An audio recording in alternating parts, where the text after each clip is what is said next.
Hey guys, this is Jason. I'm reviewing Argylle, directed by Matthew Vaughn, and it is a spy thriller slash comedy starring Bryce Dallas Howard as a reclusive writer named Ellie Conway, who is famous for making books about Argylle and is having a hard time trying to come up with an ending for her new Argylle book that she's working on. But then she unexpectedly gets help from an espionage agent named Aiden, played by Sam Rockwell, and tries to protect her from these agents that are trying to kill her, because her stories about Argylle begin to start feeling like they were based on something real, which starts to become a very big blur for her once both reality and fiction come together. I was kind of looking forward to this because I am a fan of Matthew Vaughn as a director. I enjoyed a lot of his films like Layer Cake, Kick-Ass, X-Men First Class, and the Kingsman films. I think he's a very talented director, especially when he's directing original films. The trailers got me interested, and even the cast got me interested. Like, I love almost every actor in this film, and now that I've seen this film,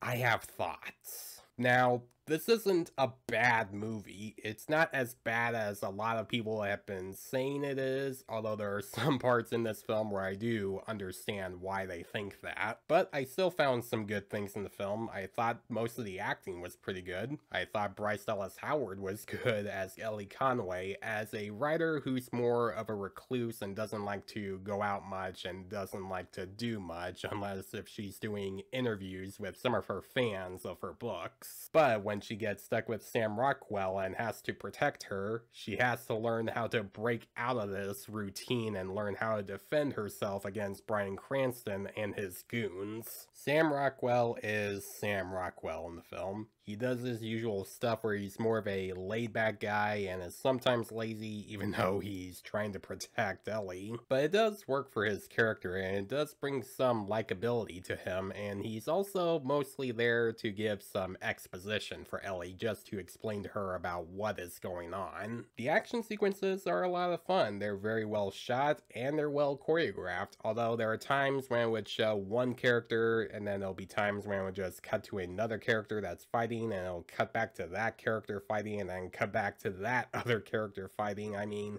it's a little tough to explain without spoiling, but if you've seen the film, then you know what I'm talking about. But in case if you don't know what I'm talking about, all I'll say is those fight scenes do at times involve a lot of blinking.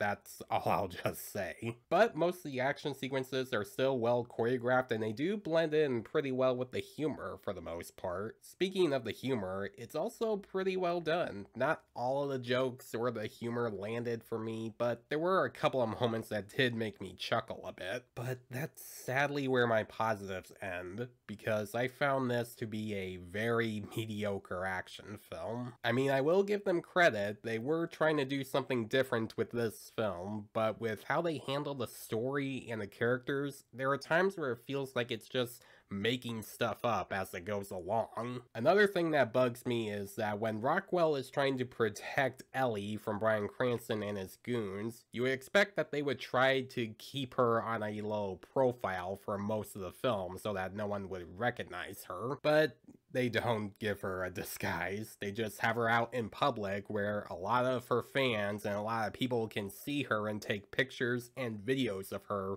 on their screens for Bryan Cranston and his goons to track with. I mean, that's really something that the writers should have thought of when they were making the script for this film. Like, give her like a hoodie or sunglasses or something so that no one would recognize her. Another thing that bugged me is that there are some action sequences that can be a little over the top. I mean, when it comes to a Matthew Vaughn film, I expect some of the action to be a little over the top. But with this film, it does kind of jump the shark a little bit. Like, there's a scene in the beginning of the film where Argylle himself, played by Henry Cavil, is in Greece trying to chase someone, while this vehicle is sliding on its side to catch this person.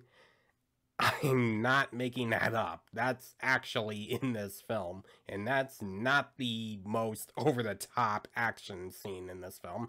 Trust me, there's another one I'm gonna mention in a minute. There are action sequences in this film that did feel like that. Like, there's another action scene that I'm not gonna mention much in detail, but I will mention that it involves a bunch of oil and 2 knives. That's all I'll say. And the way they use this action sequence is way too over the top and way too unrealistic. Like, with those kind of action sequences, they do make the film feel more like a Saturday morning cartoon. And again, I know it's something I should expect from Matthew Vaughn. His Kingsman films have those kind of action sequences, but with this film, it, like I said, feels like it jumped the shark a bit. The CGI and green screen are also pretty terrible. Like, there'll be scenes where you see both Bryce Dallas Howard and Sam Rockwell outside on a building, and you can really tell that it's green screen. And there are times when they use some CGI on her cat in some of the action sequences. It's that bad. There's also a romance subplot between 2 characters in the film that I don't think needed to be in the film. It just felt unnecessary, and I didn't really feel any spark or like a chance of them being an actual couple. Now I'm gonna try and mention this, and it's gonna be tough because it involves a lot of spoilers, so I'll just say this. There are a few twists that happen halfway into the film that are supposed to be like big surprises for some of the characters in the film. There are some that are interesting and do create a good pace for the plot, but there are also some twists that kind of really change your perspective on some of these characters and really don't make sense for the main story. That's kind of the best way I can describe these twists without spoiling. There are some twists that I thought were interesting, and there are some that I thought weren't all that interesting. There were also times where it felt like they were just, like I said earlier, making stuff up as they went along. Argylle isn't a terrible film. It's not one of the worst films I've seen this year because it does have some things in it that I like. Like, there are still some good action sequences. I thought some of the humor was pretty funny and the acting was pretty good, and it's well directed. But the story and the characters, I think, could have been written better, and sometimes some of the over-the-top and cartoony action sequences did lose me a bit. Also, stay for the credits, because there is a mid-credit scene that's supposed to set up more interesting possibilities and a strange setup for what's to come in the future. I'm gonna give Argylle a C+.